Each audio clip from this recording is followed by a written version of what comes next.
Okay, well, I think we'll start now. Good afternoon, everyone. As it's just after 12 noon here in Hong Kong, I can say good afternoon. Welcome to this latest TLRP webinar from Hong Kong University and the Asian Institute of International Financial Law. Let me just say a couple of things before we get started, before I forget. One is, it's quite likely some of you will have some questions for Professor Wei Choi. Can you put those in the Q&A box in Zoom, and they will then come up and be available for him to read, and indeed for me to read too, once the presentation is over. And another reassurance, Professor Choi has a set of PowerPoint slides, including this very beautiful one to start. These PowerPoints will be made available to us at Hong Kong U, and we'll upload a PDF version of them. So you don't need to take notes from the slides. You'll be able to come back and read them after the event. The seminar is also being recorded. So once again, on the TLRP website, you'll be able to access the seminar later if you want to do that. Well, we're really very honoured to have Professor Wei Choi speaking to us today. We both met quite a long time ago now, it's hard to remember, but I note he's already been at UBC, University of British Columbia, in the law faculty for 10 years, since 2013. We'd met well before that. He joined the law faculty there, and his research and writing still span quite a wide range of topics in tax law and policy, including international tax, tax admin and compliance, tax development, tax and development, I should say, value-added tax, and tax and spending policies targeted at labour market. His current research projects examine the design of international taxation in the light of the evolution of international trade, and compare redistribution policies in democracies and authoritarian countries. Whereas also has secondary research interests in the modern administrative state, and that's what we'll be looking at today. He practiced law for over 10 years in New York and in Beijing, and during 2009-2010, he was a senior tax counsel at the China Investment Corp. He's also served as a consultant to China's NPC, Ministry of Finance, and State Administration of Taxation, as well as the UN. The topic today, Professor Choi will introduce this himself, but it's really interesting. I have to say, I'm really looking forward to hearing about it. The administrative foundations of the Chinese fiscal state. This is going to tell us a lot, I think, about how this has evolved and give us an insight into its relevance into the operation of the fiscal, the taxation system. But the use of administrative methods of regulation and accountability to, and so on, is something that is very interesting, very important as we're trying to understand more China as its growth continues to be so strong and robust. And as we saw recently, controversially, President Macron of France visited and said some things which were seen by some to be too friendly to Beijing. But I think, our bottom line there is he's a relatively independent actor looking, and he just sees so much importance in the growth of China, for China, but especially for France as well. So it's important to understand how the state works. My limited knowledge tells me these arrangements can be quite significant. And again, my limited knowledge tells me that there's a bigger reliance, for example, on the use of administrative regulation or intervention, perhaps is a better word, in Singapore than there is in Hong Kong. And it seems to work quite well there. But that's enough from me. Welcome, Professor Choi, and it's over to you, and we're looking forward to hearing what you have to say. Thank you. Okay, thank you, Richard, for that kind introduction. I am very happy to have this opportunity to talk to you about my book. I see a number of colleagues and friends in the audience. I'm going to suppress the urge to say hi and chat with you, and let's get the book talk portion over with. So I hope you can all see the slides all right and hear me okay. So let me start by saying that I'm talking about my book is the Administrative Foundation of the Chinese Fiscal State. It was published last year. The paperback is coming out later this year. It's not the only recent book on Chinese taxation in English. In fact, there are at least a couple of other books that came out in the last 2 years. So there's no reason to associate the study of Chinese taxation with any individual scholar. I believe that Chinese taxation is an important topic, and it ranks as a pretty significant topic in, for understanding current world affairs. So I think 3 books about Chinese taxation is not too many if they help to shed light on this important topic. What I want to do today is to tell you what I think is unique about the book I've written, and that can basically be broken down into 3 points.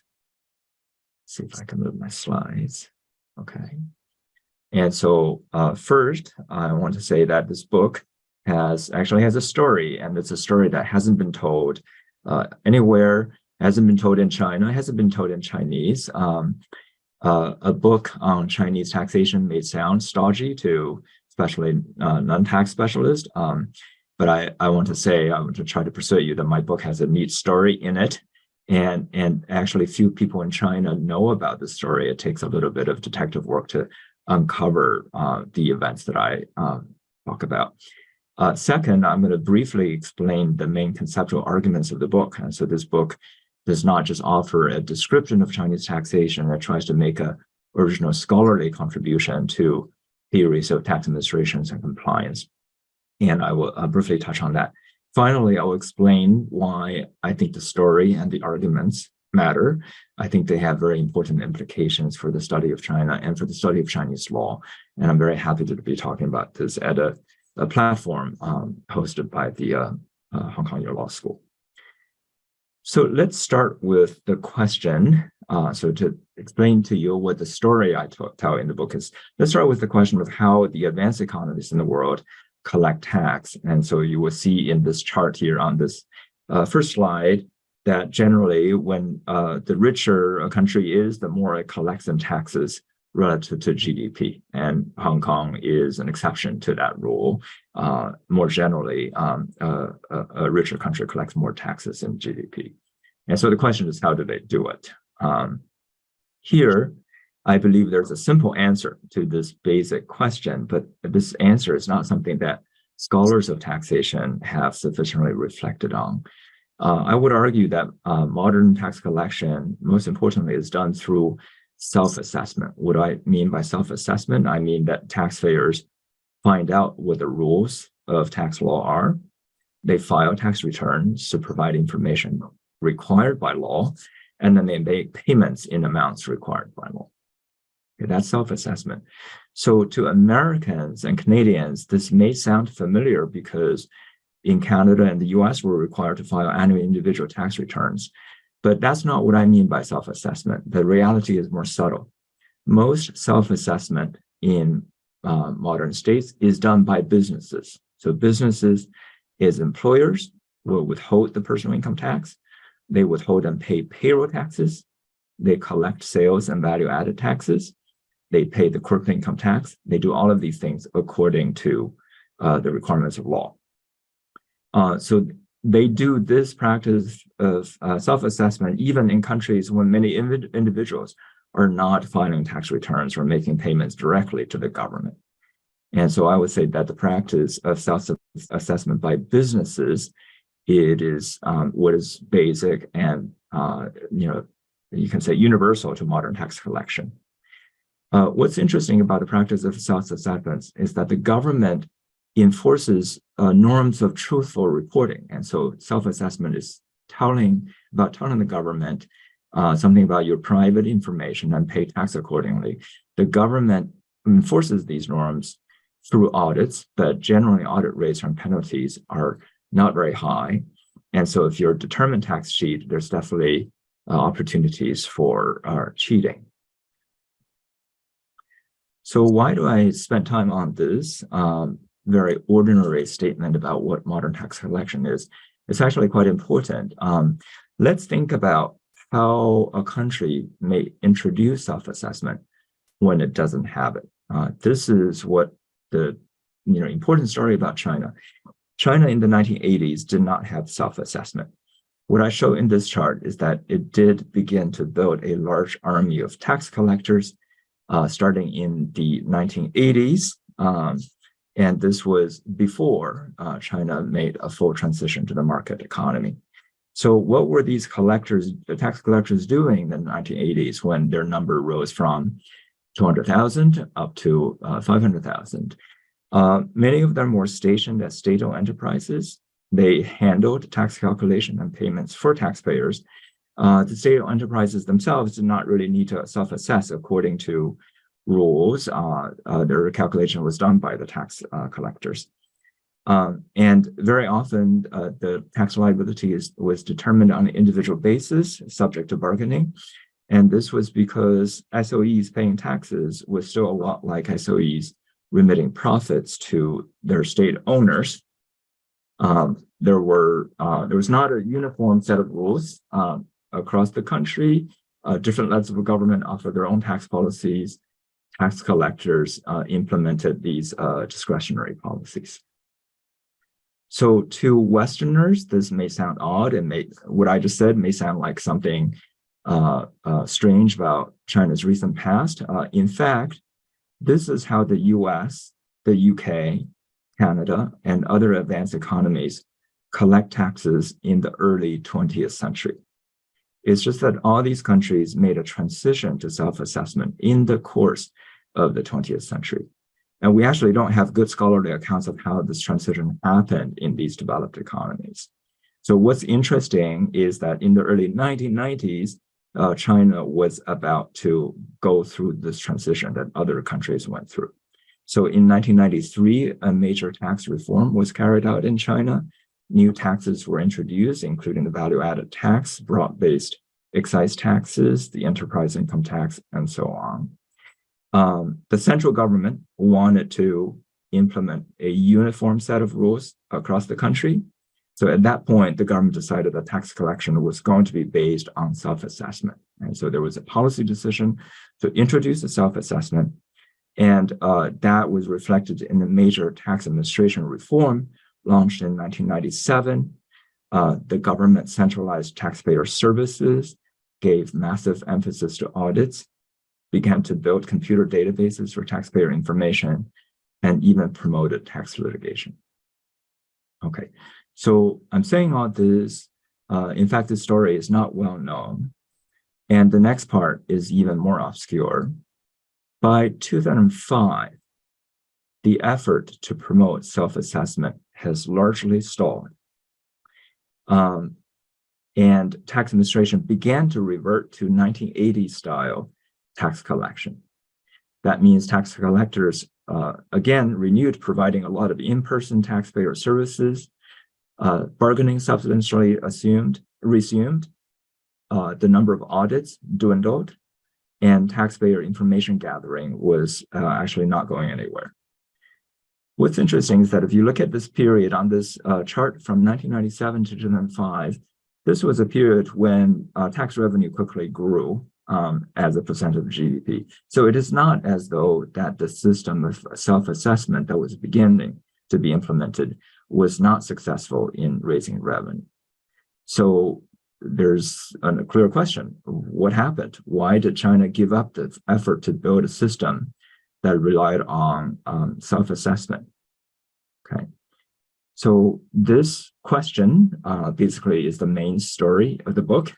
And so I'll tell you a little more. The short answer to this question, how come, is that the Chinese government came to think that the old way they did things worked pretty well, and they didn't need this self-assessment stuff. So I'm going to explain what this means, but let me say first something about the conceptual argumentation, what's at stake in this story. The reason why it's important to explain what's happening conceptually is, as I mentioned at the beginning, this story, the main story in my book, has not been told in China or anywhere. And so you may wonder, how come other people haven't talked about this? And I would say that the reason is that even if you're located in China, you speak Chinese, you read Chinese, and even if you specialize in Chinese taxation and you live through these recent events, you may not recognize that they happened. So the barrier to understanding is not language, it's not physical proximity, it's not culture, it's not even the possession of lived experience. The problem, I would say, as a scholar, is theory. It's the fact that collectively around the world, we have suffered from inadequate theories of modern tax collection, and our language prevents us from describing the subtle things, the profound things that happened in China. So let me tell you a little bit about what is the requisite conceptual apparatus to detect the story I just told. My basic argument is that the practice of self-assessment that I described in the first slide embodies a reliance on legal norms for social ordering. Okay, and the problem is that most theories of tax administration and compliance, including both economic and sociological theories, have not really appreciated the importance of legal norms for tax administration as a positive matter. So most of the time, we have law professors saying that taxation should adhere to law. But other than that, social scientists have not really understood the positive significance of whether tax collection is based on legal ordering. So to advance this positive understanding, let me just quickly ask you to reflect on what is law, and this is something that's captured by legal theory, especially legal positivist theories.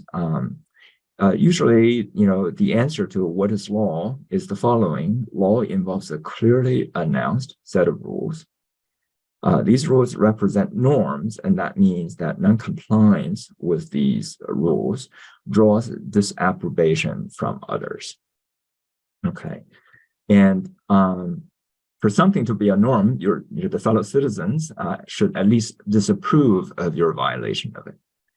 And then finally, subjects should find it rational to follow and enforce these norms, aside from penalties from officials. So there's some internalization of the norms. People don't follow these norms just based on calculations of penalties by public enforcers. Okay. This last point is especially important because it is plausible to argue that reliance on private enforcement explains the most prominent features of the concept of law. If rules are to be exclusively enforced by public agents, legal norms will not have to be common knowledge. Legal rules will not have to display generality. They won't have to be publicly promulgated. They don't have to display features like non-contradiction. So these are known among legal scholars as the Fullerian features of law after the Harvard Law School professor Lon Fuller. So in this view, private enforcement is what the condition of private enforcement is what requires legal rules to possess these features, and therefore and because private enforcement is essential to legal ordering, legal norms to need to display these features. So the implication of this view is that where public enforcement substantially replaces private enforcement, a basic type of foundation of the rule of law is eroded. So to make this more concrete in the context of tax collection, I would say that the practice of self-assessment in modern taxation exemplifies this idea of private enforcement.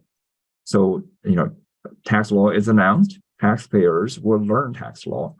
If they don't know it, they will have to learn from a tax professional or read from government publications. And as I said at the beginning, in advanced economies, most businesses learn what they are required to do and do so without much government intervention. The opposite of this practice is to substitute public enforcement for self-assessment. And when public enforcement substitutes for self-assessment, you get a different kind of social ordering. And that is what China did. Okay. So in the book, I explain that the reason that self-assessment, the practice of self-assessment stalled is the government opted for different tactics. And so in chapter 3, I talk about how government agents, and these are called revenue managers, stationed at grassroots level, would routinely intervene in very basic compliance activities, such as just ensuring businesses file tax returns on time, and that they make payments of taxes on time. In tax administration, this is usually called account management. And so most of China's ground level tax administrators, which is most Chinese tax administrators, engage in heavy dose of account management. There are no real audits. There's no fostering of norms of truthful reporting. Taxpayers, so I show in the book, and this sounds pretty blunt, but I provide a lot of evidence showing that, basically taxpayers are not punished for lying on their tax returns. What they say on their tax returns don't matter very much. And here I'm talking about business taxpayers, not individual taxpayers.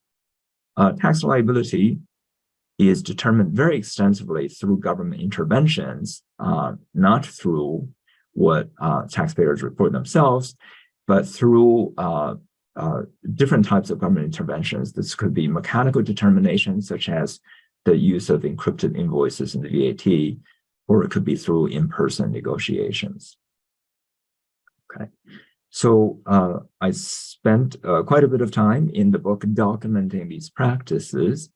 And what's interesting is this heavy government intervention, doing without the practice of self-assessment, doing without the norms of truthful reporting, actually is not very different from how Western economists have written about effective tax administration. So this dystopian world of Chinese tax collection that I depict is actually what Western economists envision to be effective tax collection. And so what I argue in the book is that when it comes to designing effective tax administration, both Chinese tax administrators and Western economists are keenly interested in finding substitutes for the rule of law. And this is very surprising. Anyway, that's the conceptual argument of the book. I'm going to talk finally about its implications. I should also mention in the book, besides this conceptual argument, also offered explanation of why did China do things this way. And there are three major explanations. One is this way of doing without self-assessment and intervening directly in compliance actually raise revenue. And this is predicted by Western economists. Second, focusing on ex-ante interventions in compliance made political sense. And so this is a claim in the book that, we can explain this. Tax administration is designed not to be effective, efficient in itself, but in a way that is consistent with the political organization of the state. So for example, these ex-ante interventions generated feasible performance metrics for low-level civil servants. It generated what I call revenue elasticities for low-level politicians. So there's some room for them to demonstrate their effort. And all this created cohesion within the state apparatus. And this drive to create cohesion within the state apparatus shaped the strategy for revenue collection. And finally, not the least important, is that this style is actually complementary to technology. So why should we care that China selected tax this way? There are several reasons for people thinking about tax systems. Tax systems in advanced economies are consistent with the rule of law and with self-assessment. And so I talk about that as having a set of micro foundations for the rule of law. To know that a major system of tax can function without such foundations is social scientifically informative. That's the first reason. Second, I would say things are done in very similar ways in other major spheres of Chinese governance. And so that is public enforcement replaces private enforcement of social norms with the resulting erosion of the relevance of law. And so I would say that in 2020, last year, when this book first came out, much of COVID lockdown in 2022 needs to be looked at from this lens. Thirdly, let me just talk a little bit about how it has implications for studying Chinese law. In the book, I argue in chapter 7 that we can think about the things that legal scholars normally talk about and what the public generally think about in terms of legal institutions, such as legislatures and courts, as the superstructure of law, whereas all the superstructure needs to have a kind of micro foundation, which is private enforcement of legal norms. And when this micro foundation is lacking, the superstructures do not work very well. And so there's a well-resourced legal system in China. It's simply little used in Chinese taxation. Law is important mainly in political rhetoric. So I make that claim. I demonstrate that for Chinese taxation. I think it's substantially true in other spheres of Chinese governance. So this is important because essentially I'm claiming that the Chinese state has found a substitute for what some people might call rule by law. So when I was a law student, I read Professor Albert Chan's writing on the discourse on the rule of law in China. And Albert and other scholars write about how the rule of law needs to be distinguished from rule by law. And there's a debate about what the government in China is pursuing, whether it's pursuing just rule by law or whether it's on its path to a rule of law. And of course, that discussion in 2022, after the subjugation, I would say, of Hong Kong, it has to change. But what I show in the book is that to a substantial extent, this debate is irrelevant in China because governance doesn't really even depend on rules at all. And so even rule by law is more present in rhetoric than in reality. So Professor Cullen asked me to talk a little bit about the implications of this book for Chinese tax policy. I think I'm going to save that for a Q&A because Chinese tax policy is pretty weird. And so if you come to this topic and say that, the reason to understand Chinese tax administration is to predict how tax policy is going to be implemented, I would say that there's something wrong with that expectation because for people who specialize in Chinese tax policy, Chinese tax policy looks pretty mysterious. So I gave a few examples, and some members of the audience will recognize this. For example, the value-added tax is not really a value-added tax. You have a personal income tax that keeps on shrinking even as the affluent population grows. You have a high-tech society that's unable to implement one of the oldest taxes that is most widely adopted in the world. I guess I'm going to say this. Guess what tax this is that I'm talking about. Anyway, I want to say that if you study tax policy in general, you would recognize immediately that there are lots of anomalies in Chinese tax policy. And so these things need to be explained. We can't say that let's assume the Chinese tax policy is just like the policy elsewhere. It's the administration that is different. Administration is different, but tax policies are also different in China as a result, and both are shaped by politics in China, and that's what the book begins to try to explore. I'm going to end there.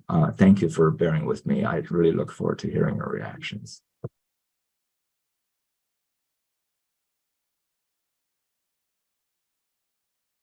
Well, thank you, Professor Choi. I think the questions will start coming.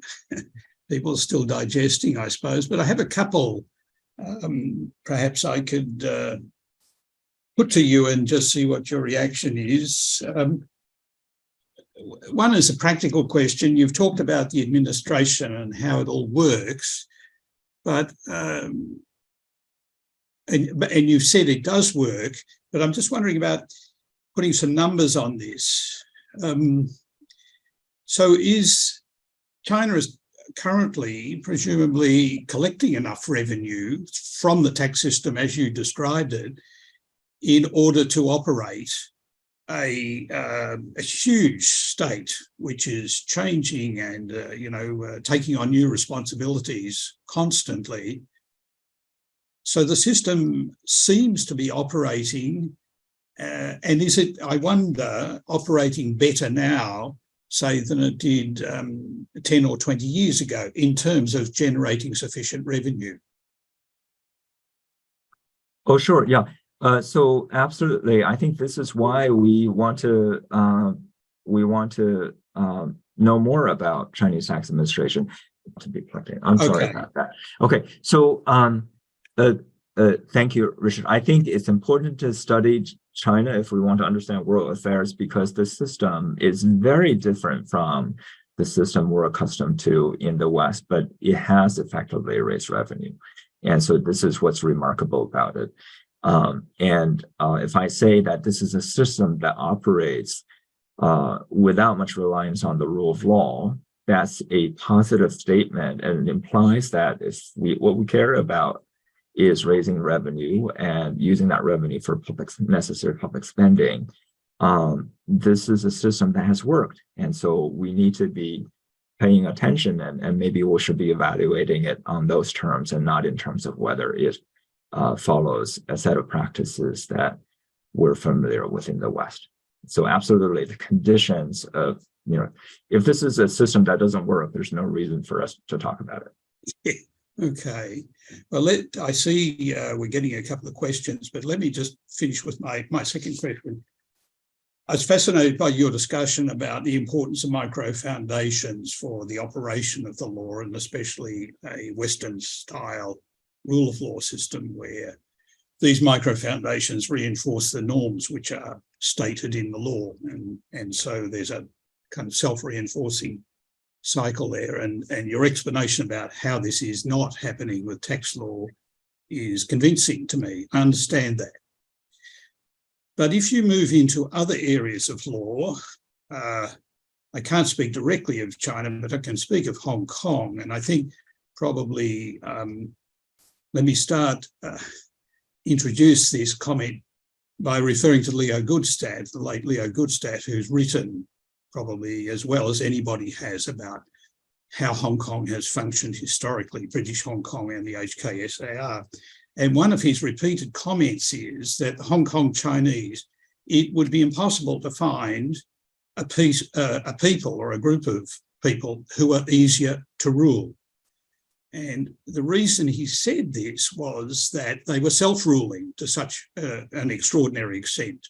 And he was referring to things like, the commitment to education, the commitment to thrift, the commitment to saving in order to support the current generation and then further generations. The other aspect, apart from that, is that, barring massive political turmoil, which is not normal in Hong Kong, it's one of the safest big cities in the world. And from my understanding, and from the visits I've made, China is extraordinarily safe, given the size of the country and the levels of poverty around and so on. So there do seem to be micro foundations coming from somewhere, and they're very important, it seems to me, which underpin certainly the operation of, broadly what we conceive of as the criminal law. Those problems are much less in Hong Kong than they are even in Melbourne, where I come from. People are much more committed to regulating their behaviour with others. They may glare, they may be angry, they don't normally pick up bricks or sort of assault people in the street to rob them and so on. So I wonder where those micro foundations have come from. They obviously haven't fed into the self-assessment system, but they do feed into these other areas. Anyhow, I'll stop and see if you have any comments. Yeah, so very quickly, Richard, that's the other side of the coin from your first question. So, the first question is China succeeding in raising a lot of revenue? It is. And the second point, at the other side of the coin, is that it's succeeding to do this,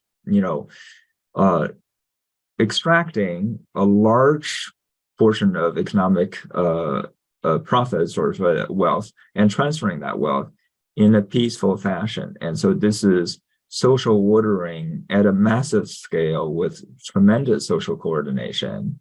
And what's remarkable, I'm saying is that it doesn't operate according to the way we expect it to happen, which is people knowing what the rules are. And let's all follow the rules. We understood what the rules are for, and we're going to follow them. That's not how it works. And so it's really important to describe how the social ordering is achieved without this kind of rule of law setting. And it's some type of coordination through a structure and hierarchy of authorities so that people know what authorities to listen to and what authorities you don't have to listen to.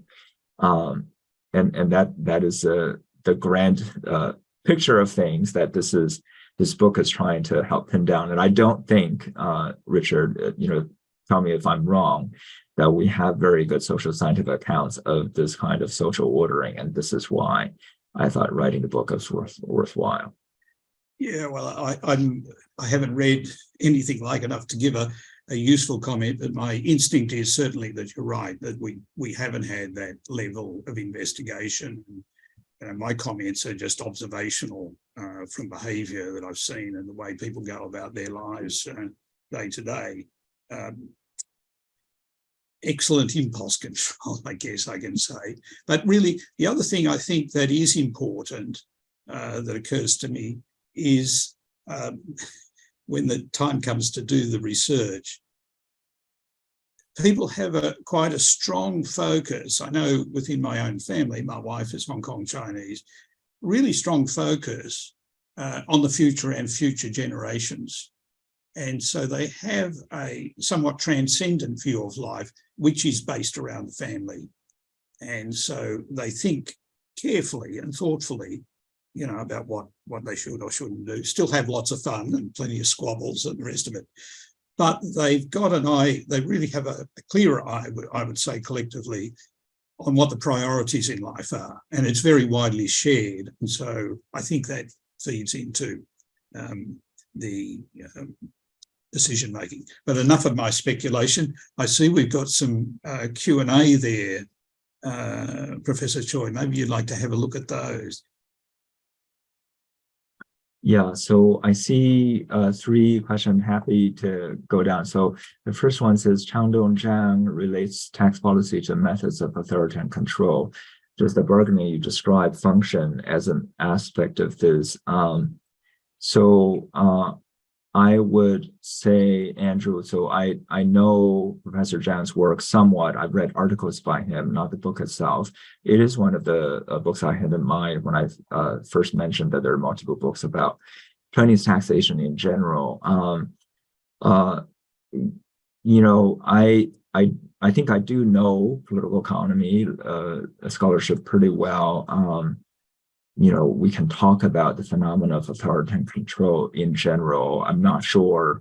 So in my book, I don't really apply that label. I think it's very hard for us to imagine that kind of tax collection in a democratic regime, because it's hard to imagine that kind of hierarchy of authority that achieves cohesion through a single set of objectives. In the case of tax collection, is raising revenue. So in some ways, it's not saying much to say that it's part of authoritarian control.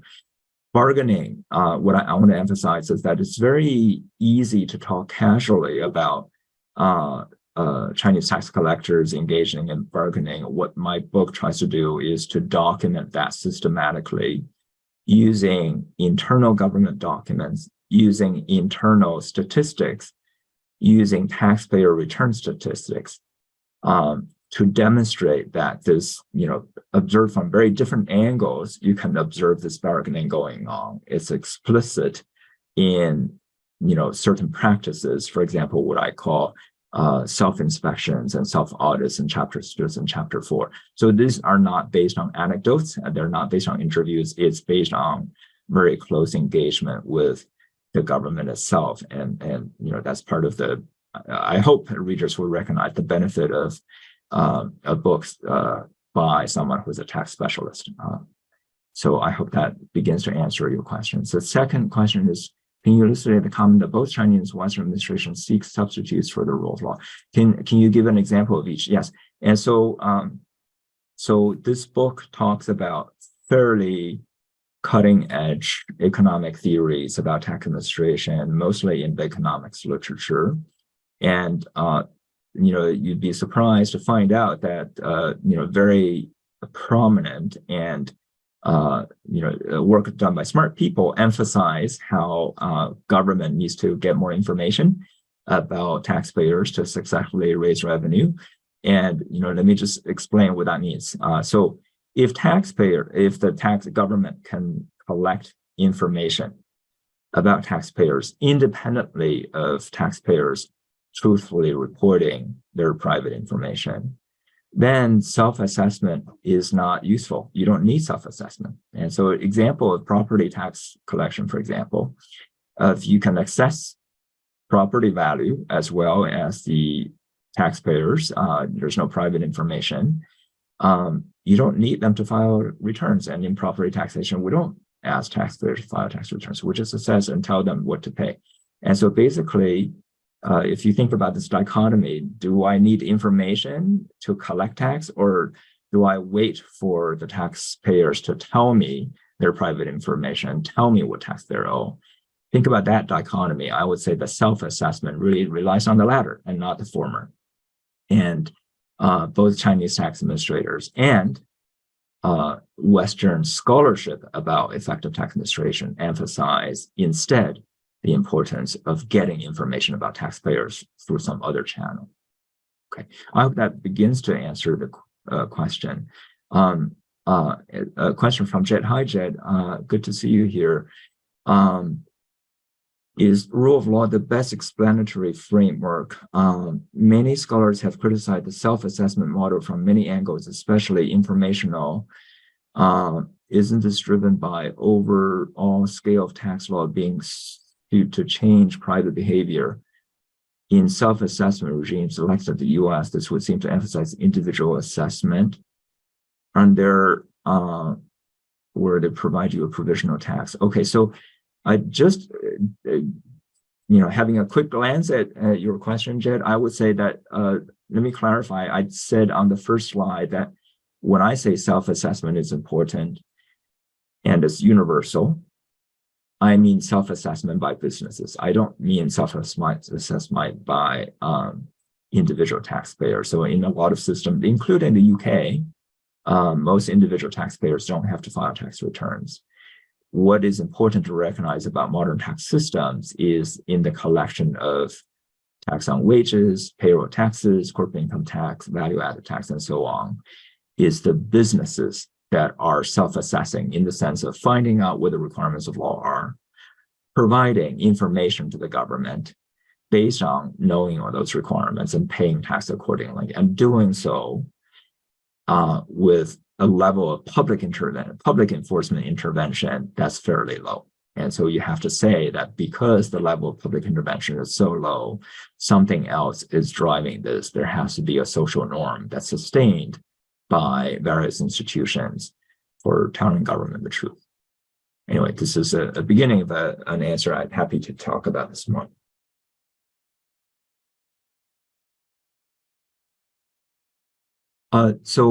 If Jed, you say many governments already have information through simultaneous reporting,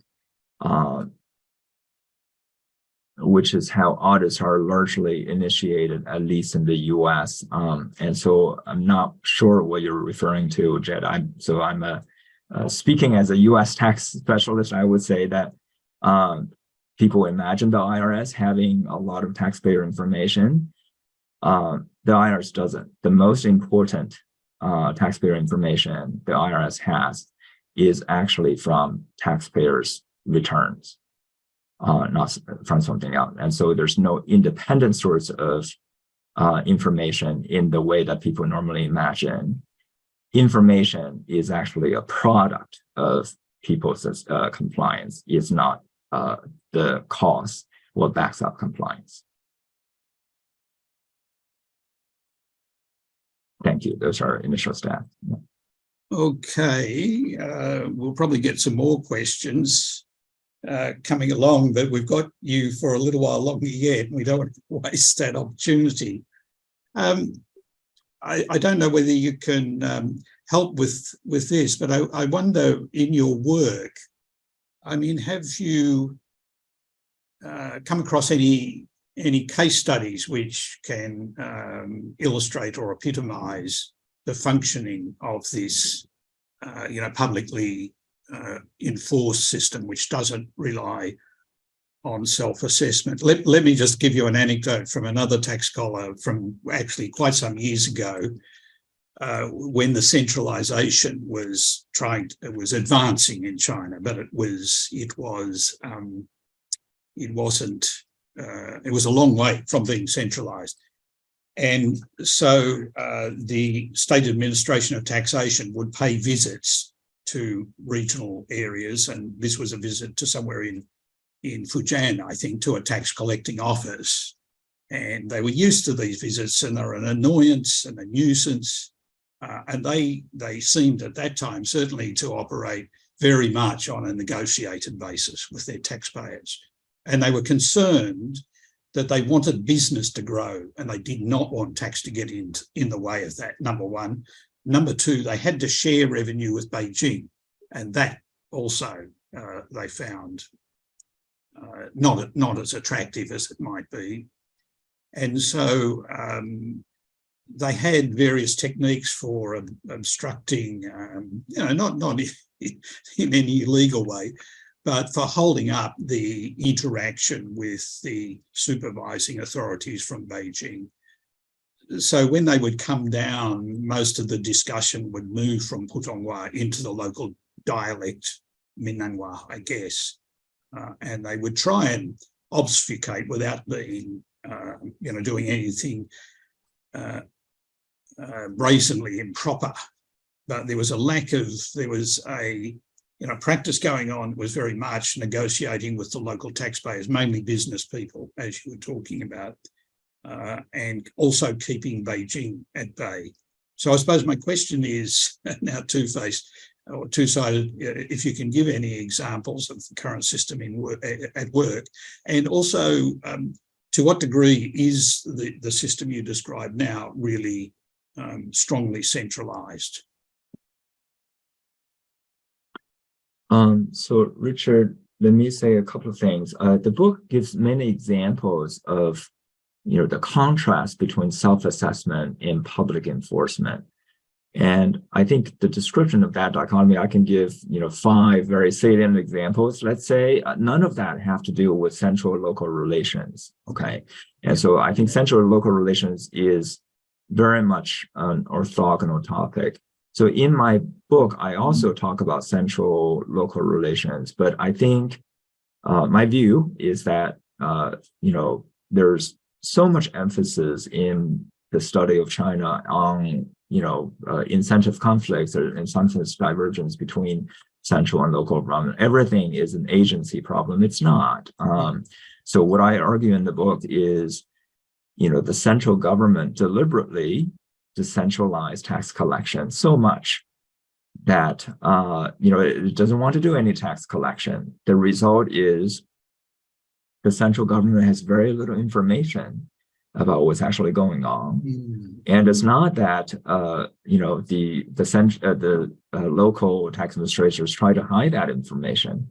When the central government says, go collect this much tax, this is your revenue target, that's pretty explicit in saying, we don't want information, we just want revenue, right? And so I think the idea that the central government has a set of ideas, maybe correct ideas, and then it's in the implementation that the problems happen is, it's very inaccurate picture of what's going on. Much of this goes by design.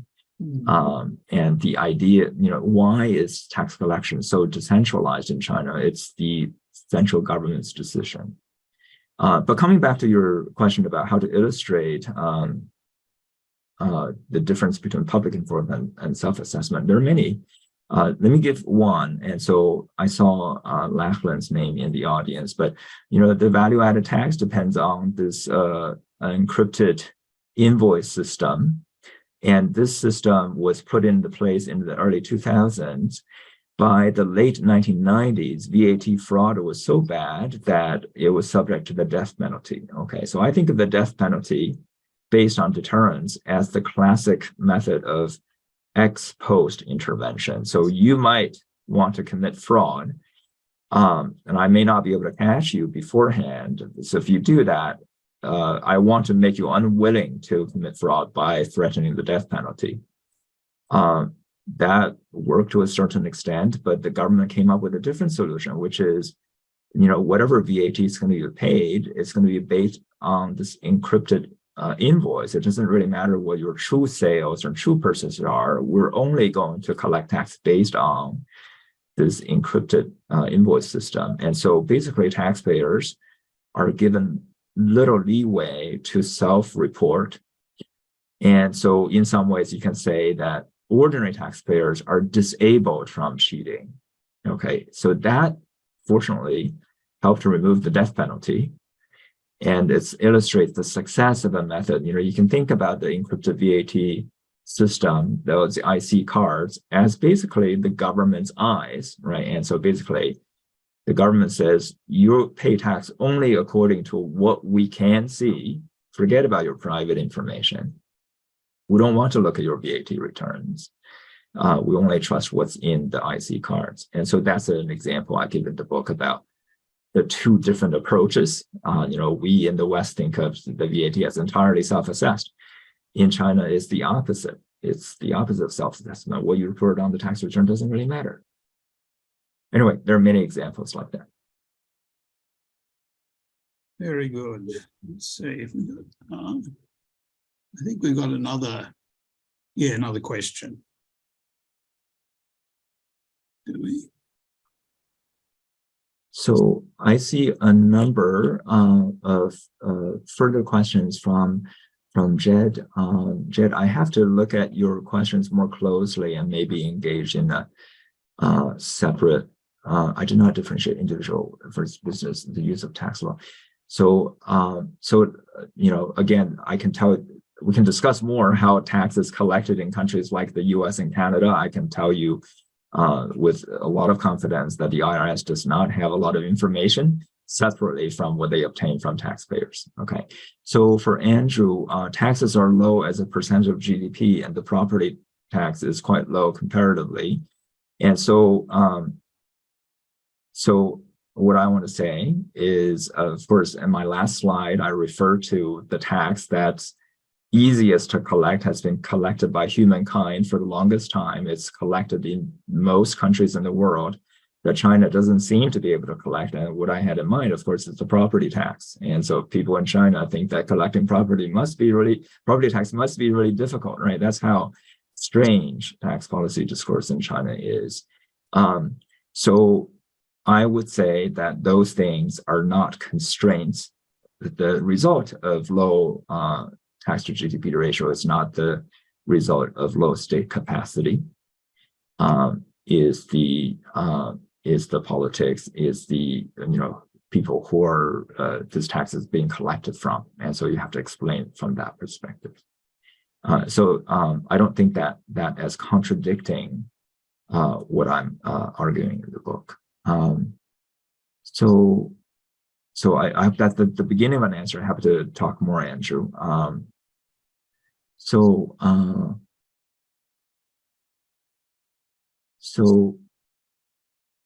do we want to talk about Fan Bingbing? So I think I have to read that question more closely.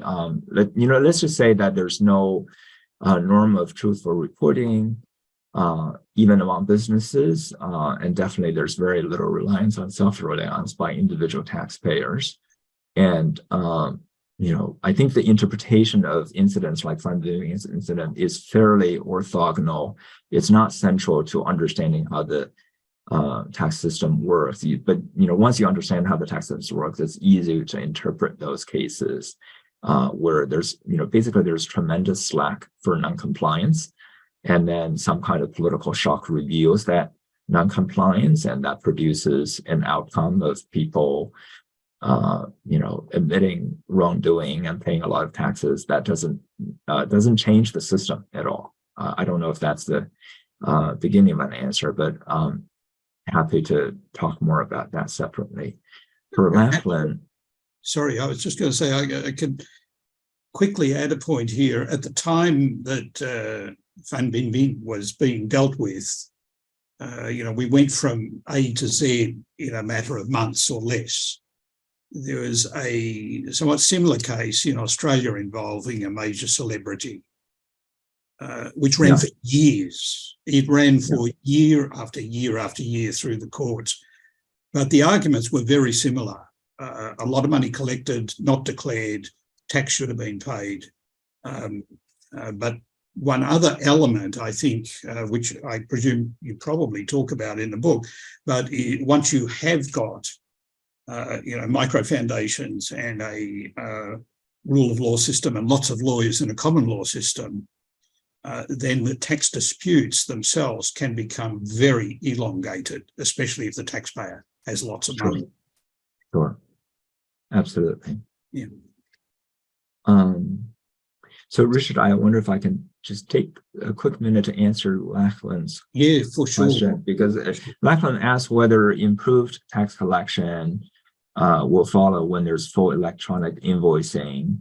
And so the answer is, so Lachlan, absolutely. So I think it's really important to recognize that the approach that China has taken, relying on government intervention, not waiting for taxpayers to do anything, in terms of telling the truth and so on, is highly complementary to technology.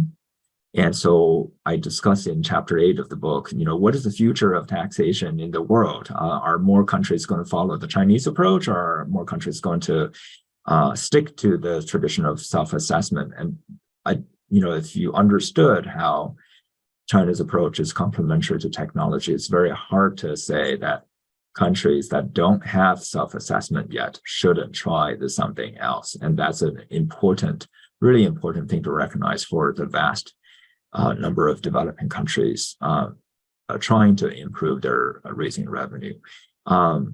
And let me just say also that, what I'm talking about may seem very obscure. I don't think that, China watchers really follow this, but I can tell you, I can show you from the highest level documents that President Xi, or whatever you call him, General Secretary Xi, really likes the system. And so he likes this system that I describe as it is. And so he's really interested in investing in it. And so that's not front page story, but I would say that this is a method of governance that is endorsed at the highest levels. Yeah, well, that is important. I don't mean that facetiously. That tells me that this must have been investigated, discussed and thought about, if not personally by him, but by people who really know what they're doing, and people he trusts to give him reliable information. So if there's that sort of endorsement, I guess there's, it goes back to my original question about how well is it working, and you don't want to upset this or jeopardize it by that rather more Western impulse to reform because it's been there, or because it fails to comply with certain norms, of how the system ought to work. You've described, if I can use, I hope this doesn't sound too cliche, but you have described a system which does seem to have evolved by crossing the river, by stepping on the stones, and got to the other side, and it's working now, and there are too many other problems to deal with. So it looks like it's going to continue this way. That's right. Yeah. Well, I see we're just over time now, and let me see if there's any. No, I think you've done a wonderful job answering all of the questions, putting up with my interventions, and asking my less informed questions. But really, thank you very much for joining us. It's been a excellent presentation and very stimulating. And I agree with you, about, I mean, it provides a case study, I think, for operation of a particular part of the system, which is vital. You cannot get by unless you've got money to do the things you want to do. And yet it also tells us, as you say, about approaches to running a gigantic government in the modern era and a modern government that are different from the systems which we're used to, especially within Western jurisdictions. I hope we'll be able to get you back again to talk about where we are. Thank you so much, Richard. This is a wonderful opportunity. I really appreciate the questions. I'm sorry that I had to speed read them. I may not have answered, understood them properly, and I'd really welcome further discussion offline. Thank you so much. Okay, well, thank you again, and goodbye, everybody, and thanks very much, everyone, for joining us. Goodbye for now. Okay, great. Bye. Right.